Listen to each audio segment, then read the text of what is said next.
My name's Paul Sinclair and I'd like to introduce you today to a series of videos highlighting my research into unexplained phenomena around East and North Yorkshire.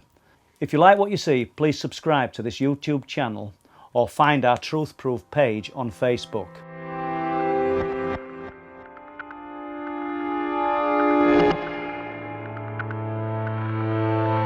For this video, I'd sooner not talk about cryptids or UFOs or any particular, we'll call it genre of the unexplained. Just the unexplained in general, you know, and the things that happen in these, what I've termed multi-phenomena areas. It's almost like a paranormal soup of the unexplained, where this exotic science unfolds and it's at work. And jumping back to 2014, and my wife, we decided to go to Bempton for a walk.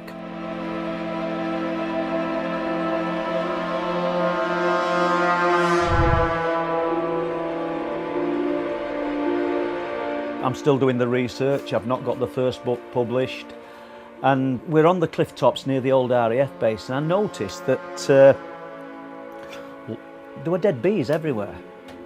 Not just one species of bee, but dead bees, bumblebees, the smaller ones. They were everywhere, all along the cliff tops. So obviously we've got the North Sea at one side and we've got the land at the other. Maybe I don't say in the farmers, but maybe somebody sprayed something that has had a decimating effect on the bee population, but I found it unusual.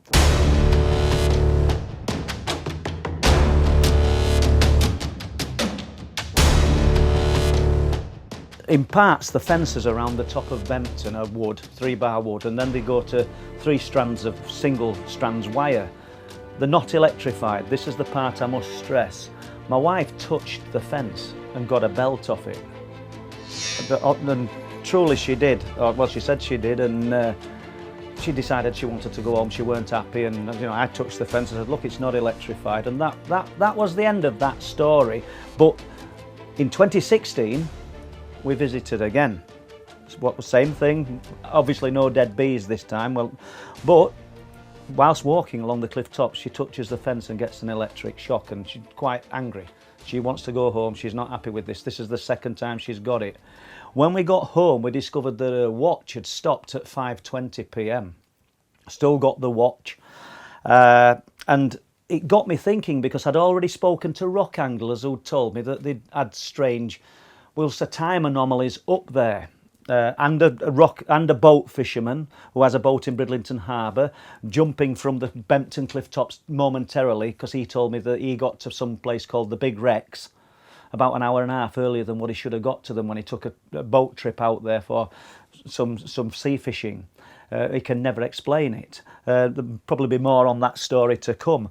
But just briefly, the rock angler said that he was up there one evening. He'd travelled down to do this fishing which these guys do off the top of the cliffs.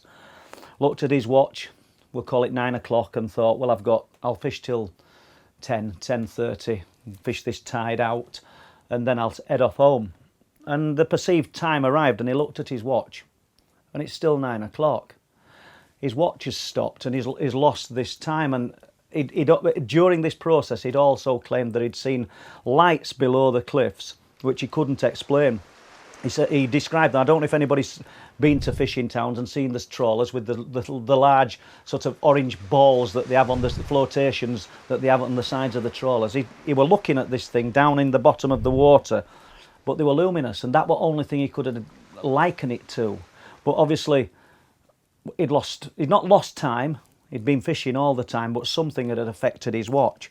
So what I decided to do was I call it the time experiments, and a little bit more exotic than it is. And I got 3 boxes with 2 analog quartz watches in each box. Eventually I put 4 up there, but I started with 3, and I put them at, I think it was, let me think now, 100 paces, 400 feet apart along the cliff face. And I buried them. Obviously these watches, I didn't want nobody to find them. And then every week I went back, unearthed these boxes, I didn't bury them deep, and had a look. They're all telling the right time.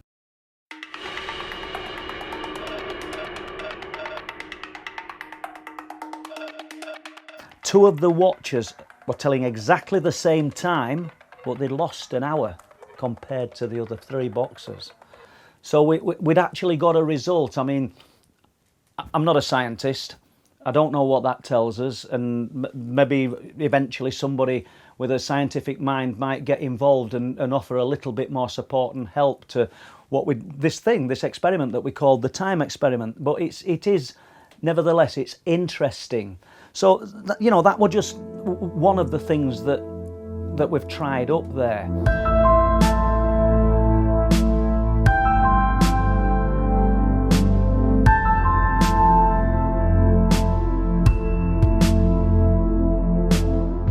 There's another strange occurrence in Danesdyke Woods, and there's a small strip of woodland that juts out into the fields, and it's not very wide. It's probably, I don't know, 50 yards across at the most. It's quite dense in the summertime. And on this particular occasion, my wife and our little dog Wolfie, we'd decided to go for a walk, and I'd got a Nikon camera and she's got a Canon camera, and we're taking photographs of nothing in particular. We don't take photographs and look for anomalies. We just like taking photographs. So there's a single path down the middle of this wood, and Mary's behind me, probably 20 foot away. The little dog's always with her. It prefers her to me, and she's taking a few pictures, and I'm doing the same. And I just lifted the camera and took a picture, and the strangest thing happened. It was almost as though someone had got hold of my right shoulder, the coat, and pulled me backwards. It was the sensation that took me by surprise. I've never felt anything like it. All the things that we do as human beings, looking for the logical explanation, but there was nothing there to do it. So I'm thinking, what did that feel like? And first of all, I'm thinking it felt like the dampers that come up on a car on the boot. I looked round, I couldn't find an explanation, and I carried on walking. A bit of time elapsed, probably 10 minutes. Further down the path, I picked the camera up to take a picture again. The same thing happened. Now this time I knew it wasn't some kind of just weird, freaky, weird sensation. It was exactly the same, and it replicated it. And I think most of people will be able to experience this or know what I'm likening it to. And if you get 2 magnets that are opposing and you push them together, that resistance that wants to push apart, well, that is what I felt when I was pulled backwards. Now, for some reason, the first thing that come into my head, and I'm not psychic, but it was, is this what happens when people go missing?